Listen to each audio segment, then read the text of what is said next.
Welcome students, how are you all? I hope you all are fine and safe at your home. I am your science teacher, Ms. Ramsha, and today we will study unit number 9, Light. It is a continued lecture of this chapter. If you remember student, in my last video we will talk about luminous and non-luminous object, transparent, translucent and opaque material, and light travel in a straight line. But today we will learn shadow. What is shadow? Shadow are formed because light travel in a straight line. Shadow क्यों form होता है? क्योंकि light travel करते हैं straight line में. When light traveling in a straight lines strike an opaque object. अगर light जो है वो स्ट्रेट लाइन में ट्रेवल कर आ रही है और वो किसी opaque ऑब्जेक्ट से टकरा जाए. opaque ऑब्जेक्ट मीन्स ऐसा ऑब्जेक्ट जिसमें से लाइट पास नहीं हो सकती. It can not passes through it, तो उसमें से लाइट पास नहीं होगी. और बैंड अराउंड इट, और क्या हो जाएगी? बैंड हो जाएगी. व्हेन दिस हैपन, जब क्या होगा? The light rays can not move, light rays जो है वो मूव नहीं कर सकेंगी. An area of darkness is formed in front of the object, this is called a shadow.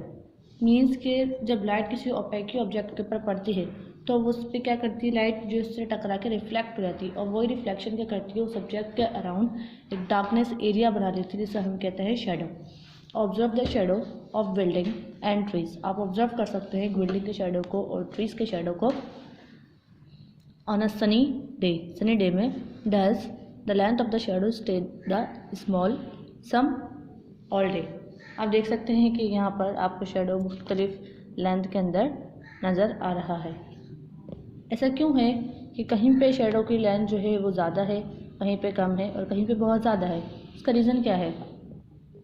Because when you change the distance between the light source and the object. आप क्या करें? जब लाइट सोर्स को और object को दोनों के distance को चेंज कर दें, the length of the shadow changes, तो शेडो की लेंथ भी क्या रहती है? चेंज हो जाती है. As the distance between the light source and the object increases, और लाइट सोर्स और ऑब्जेक्ट की जो लेंथ है उसका जो डिस्टेंस है वो क्या रहता है? इंक्रीज हो जाता है. The length of the shadow decreases, और शेडो की लेंथ क्या रहती है? Decrease. And the shadow become smaller, और शेडो क्या रहता है? Smaller. As the distance between the light source and the object decreases, अगर हम लाइट सोर्स को और ऑब्जेक्ट के जो डिस्टेंस उसको डिक्रीज कर दें, the length of the shadow increases and the shadow becomes larger, और शेडो क्या होता है? लार्ज होता है. इट्स मीन्स ये कह रहे हैं कि जितनी लाइट सोर्स ऑब्जेक्ट के करीब होगी उतना ही आपके पास शेडो की लेंथ है वो कम होगी, और जितने ही लाइट सोर्स जो है वो आपसे दूर होगी ऑब्जेक्ट से, तो उतना ही शेडो आपका ज़्यादा होगा, उसकी जो लेंथ है वो ज़्यादा होगी. फॉर एग्जांपल ये डायग्राम में आप देख सकते हैं कि ये गर्ल है. अब यहाँ पर लाइट सोर्स उसके करीब है, शेडो देखें आप कितना है. यहाँ पर और ज़्यादा करीब है, यहाँ कितने लेंथ कम है शेडो की. यहाँ थोड़ा दूर है तो यहाँ लेंथ शेडो की लेंथ थोड़ी ज़्यादा है, और यहाँ पर जो है लाइट सोर्स बहुत ज़्यादा दूर है, तो शेडो की लेंथ देखिए आप कितनी है. तो जितनी लाइट सोर्स दूर होगी उतना ही ऑब्जेक्ट से, तो उतना ही आपके पास शेडो की लेंथ जो होगी वो क्या होगी? ज़्यादा होगी. द एंगल और direction of the light source also affect the size and the shape of the shadow. Light जो है वो किस एंगल से और किस डायरेक्शन से आ रही है ये भी बहुत इफेक्ट करता है शेडो की साइज को, शेप को. To see how this happens, ऐसा होता कैसे है? You can add one more step to the above activity. Place a sheet of white paper on the table. आप क्या करें? एक वाइट शीट लें, पेपर उसको टेबल पे रख दें. Place the object on it and shine the light from the top of the object. आप क्या करें? उस पर लाइट टॉर्च मारें टॉप ऑफ द ऑब्जेक्ट पे. Next shine the light from the right hand side of the object and then from the left hand side. आप right से भी लाइट को जो है वो उस पर डालें और लेफ्ट पे से भी. Trace the shadow that are form each time, और हर दफ़ा आप शेडो को क्या करें? ट्रेस करें, उसको देखें, तो आपको पता चल जाएगा कि कहाँ पर शेडो जो है वो ज़्यादा हो रहा है और कहाँ पर कम हो रहा है. Summarising the size of the shadow depends on 2 factor.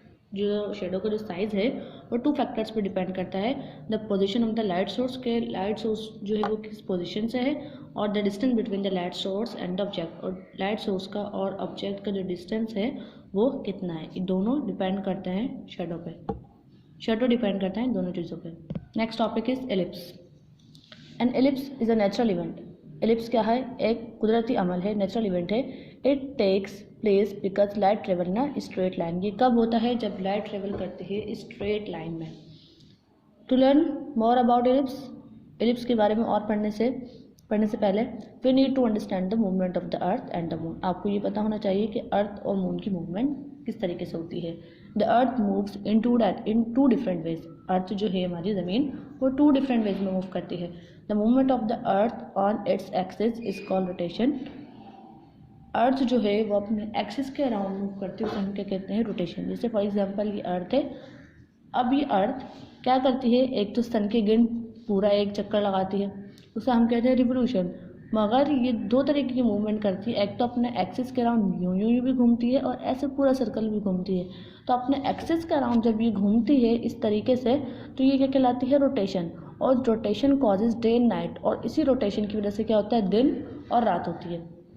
The movement of the earth around the sun is called revolution. और जो अर्थ जो है सन के अराउंड मूव करती है वो कहलाती है रिवोल्यूशन, और अपने एक्सिस के अराउंड में करेगी तो वो क्या कहलाएगी, rotation. This is a fixed path that does not change. ये फिक्स पाथ होता है जो कि चेंज नहीं होता। The different season on the earth occurs because the earth revolution. Different season earth पे आपको नज़र आते हैं, विंटर, समर, स्प्रिंग, ऑटम। तो ये किसकी वजह से नज़र आते हैं, क्योंकि अर्थ क्या करती है, रिवॉल्व करती है, रिवोल्यूशन करती है। देखिए ऑटम, समर, स्प्रिंग, विंटर, हमारी अर्थ जो है वो क्या करती है, सन के अराउंड रिवॉल्व करती है, रिवोल्यूशन करती है, तभी आपके पास ये 4 सीजन आपको अर्थ पे नज़र आते हैं। The moon also move around the earth. जो मून है वो भी सन अर्थ के अराउंड क्या करता है, रिवॉल्व करता है ना, फिक्स पाथ, एक फिक्स पाथ के अंदर, कॉल ऑर्बिट, जिसे हम क्या कहते हैं, ऑर्बिट कहते हैं। The movement of the earth and the moon, a time comes when the moon, the sun and the earth are in straight line. एक तक ऐसा आता है कि आपके पास सन, मून ऑन अर्थ दोनों क्या करते हैं कि स्ट्रेट लाइन के अंदर आ जाता है। व्हेन दिस हैपन, जब ये होता है, एन एलिप्स अकर, तो आपके पास क्या फॉर्म होता है, एलिप्स होता है। This occurs for both the sun and the moon, और ये किसकी वजह से होता है, सन और मून दोनों की वजह से। When the sun, the moon and the earth are in straight line with the earth between the sun and the moon. जब आपके पास sun, the moon and the earth straight line में मूव करें और earth between the sun and the moon, और earth जो है वो सूरज और चांद के बीच में आ जाए, तो कौन सा एलिप्स फॉर्म होता है, lunar eclipse. Look at the diagram of lunar eclipse. When light travelling in straight lines from the sun fall on the earth, जब लाइट जो है वो स्ट्रेट लाइन में ट्रेवल करती हुई आ रही है, सन से अर्थ पे आ रही है, it can not passes through, तो लाइट जो है वो पास नहीं हो पाएगी और बैंड हो जाएगी अराउंड द अर्थ। अर्थ से क्या हो जाएगी, बैंड हो जाएगी, वापस मुड़ जाएगी। This produce a shadow of the अर्थ, और ये क्या प्रोड्यूस करते हैं, shadow of the earth produce करते हैं on the surface of the moon, surface की मून पे, और फिर क्या फॉर्म होता है, लूनर एलिप्स फॉर्म होता है। Similarly when the moon is between the sun and the earth, जब आपके पास मून जो है वो सन और अर्थ के बीच में आ जाए तो कौन सा एलिप्स फॉर्म होता है, सोलर एलिप्स। जब आपके पास अर्थ, सन और मून के बीच में आती है तो लूनर एलिप्स फॉर्म होता है, और जब मून, सन और अर्थ के बीच में आ जाए तो सोलर एलिप्स फॉर्म होता है। The light from the sun is blocked by the moon, तो लाइट जो सन से जो लाइट आ रही होती है वो मून के ऊपर ब्लॉक्ड हो जाती है। The light can not reach the earth, light जो है वो ज़मीन अर्थ पे नहीं पड़ती। This produce shadow of the moon, और फिर ये क्या करती है, शेडो ऑफ द मून जो है वो पड़ता है on the surface of the sun, sun की सरफेस पे। This happens because the 3 bodies lie along a straight line. ये क्यों होता है, क्योंकि 3 बॉडी जो है यानी कि सन, अर्थ और मून दोनों स्ट्रेट लाइन में लाई कर रही होती है, एक जगह जमा हो जाती हैं। This picture is solar ellipse, जिसे हम आम लैंग्वेज में चांद ग्रहण और सूरज ग्रहण बोलते हैं। चांद ग्रहण को लूनर एलिप्स बोलते हैं और सूरज ग्रहण को सोलर एलिप्स बोलते हैं। तो आप इस रीज़न को समझ गए होंगे कि चांद ग्रहण जो है वो कब होता है, जब आपके पास अर्थ जो है वो सन और मून के बीच में आ जाती है तो आपके पास लूनर एलिप्स फॉर्म होता है, और जब आपके पास मून, सन और अर्थ के बीच में आ जाता है तो कौन सा एलिप्स फॉर्म होता है, solar ellipse. Hopefully student you understand my lecture. This lesson is continued to the next video. Till then take care and Allah Hafiz.